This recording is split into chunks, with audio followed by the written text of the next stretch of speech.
Lesions in the conjunctiva are varied and more so within the group considered as pigmented lesions. Often ophthalmologists are confused about the diagnosis and management. Pigmented lesions of the ocular surface can be divided into non-melanocytic lesions and melanocytic lesions. We will be discussing the melanocytic lesions, which comprise of complexion-associated melanosis, conjunctival nevus, oculodermal melanocytosis, also known as nevus of Ota, secondary acquired melanosis, primary acquired melanosis with or without atypia, pigmented ocular surface squamous neoplasia, that is OSSN, and malignant melanoma. In this video, we will give an overview of the good, bad, and ugly commonly encountered pigmented lesions of the conjunctiva and their specific clinical features and management. So how do we go about in the first encounter with a patient presenting with a pigmented lesion on the conjunctiva? The following points should be kept in mind. A younger age of presentation points towards a more benign lesion, while an older age points towards a more malignant one. A nevus typically occurs in the interpalpebral area. Fornicial tarsal plica and caruncular involvement should raise the suspicion of malignancy. Benign lesions tend to be bilateral than malignant ones. A cobblestone type of pigmentation is seen in the nevus and a peppery type pigmentation in a primary acquired melanosis. Melanoma, on the other hand, has a uniform dark brown pigmentation. Size is not a real differentiating feature, but documentation is necessary to observe the progression or response to therapy. Exuberant internal vascularity, especially at different levels of involvement, is suggestive of a malignant lesion. Episcleral feeder vessels can be seen in both malignant and benign lesions. However, malignant lesions have a more tortuous feeder vessels than benign lesions. The presence of even a single microcyst is found to be predictive of a nevus which is benign. Benign lesions usually do not invade the cornea. Corneal involvement in complexion-associated melanosis or nevus have a convex configuration, while corneal invasion by OSSN or malignant melanoma have an irregular advancing edge with neovascularization. Episcleral fixity, Ross-Bengal stain positivity, and palpable limb nodes are indicators of a malignant lesion. A thorough intraocular examination is required in all such cases because a surface pigmentation can be an extraocular extension of an intraocular malignancy. So how do we tell the patient that the lesion is benign? If the patient is dark-skinned, presenting with bilateral symmetrical, diffuse, flat lesion which is relatively stationary, then it is a complexion-associated melanosis.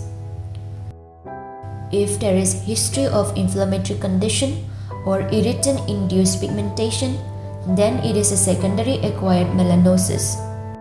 If the lesion is congenital, present in deeper levels, blue or gray pigmentation with associated pigmentation of the ipsilateral periorbital skin, hairline, sclera, and palate, it is suggestive of melanocytosis, that is nevus of Ota.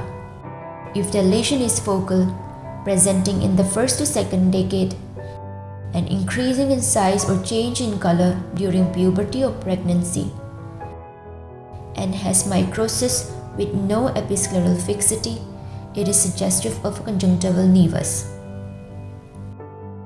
If the patient has fair skin, presents with an acquired flat non-cystic lesion, usually unilateral or asymmetrical in bilateral cases with multifocal golden brown, irregular peppery pigmentation, then it is suggestive of a primary acquired melanosis.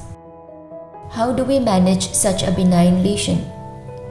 Periodic observation with slit lamp measurements and serial photographs is the management of choice. The following points should raise suspicion of malignancy: more than 1 clock hour involvement, multifocal lesions, involvement of the cornea, the palpebral conjunctiva, the fornices, the caruncle or the plica, documented progression, thickening of the involved conjunctiva, personal history of cutaneous or uveal melanoma. Excision biopsy with clear margins with or without intraoperative frozen section margin control is both diagnostic and therapeutic in such cases. When do we tell the patient that the lesion is malignant? If the patient has high-risk factors such as UV or sun exposure, immunocompromised state, HIV positive, post-organ transplant patient with history of smoking, or human papillomavirus infection presenting with unilateral vascularized fleshy limbal mass with gelatinous leukoplakic papillary appearance and has keratin plaques and rose bangle stain positivity, it is suggestive of a pigmented OSSN. If the patient has fair skin, around 50 years of age, and presents with a pigmented, fleshy, thickened, elevated mass, which may involve the bulbar, fornicial, palpebral conjunctiva, and has lesion of tortuous feeder vessels, then it is suggestive of a conjunctival melanoma. The following video shows the management of a malignant lesion using the no-touch technique. A 4 mm clinically clear margin is marked around the lesion. From the clear margin, an episcleral plane is made. The tumor is slowly separated from the conjunctival end till the limbus. An alcohol-soaked swab is then applied over the clear corneal margin and keratoepitheliectomy of the corneal component is completed. The tumor is then lifted off carefully, making sure there is no residual lesion. A double freeze-thaw cryotherapy is then applied to the excision edge and the excision base.